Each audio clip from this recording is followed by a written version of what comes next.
ठीक है जी। हराई बरादरी से उसका ताल्लुक है?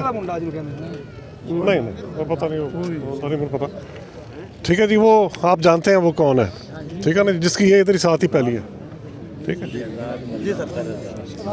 जी, आपने देखा कि डीपीओ साहब ने उसका नाम भी बता दिया, उस दरिंदे का नाम बता दिया। अब आप लोगों ने कोई भी ऐसा काम जिस तरह पहले नहीं किया, कोई भी ऐसा काम खिलाफ कानून नहीं करना। शहजाद वल्द अब्दुल रज़ाक बोला अंधेरे बोले के होना दा मुंडा जे। भाई ने आपको तफसीलन के साथ बता दिया कि जिस दरिंदे ने ये सारा काम किया और बच्चे को बेरहमी के साथ कत्ल कर दिया गया, तो डीपीओ साहब यहाँ पे मौजूद थे, तो भारी तादाद में यहाँ के बसने वाले इलाके के लोग भी यहाँ पे मौजूद थे।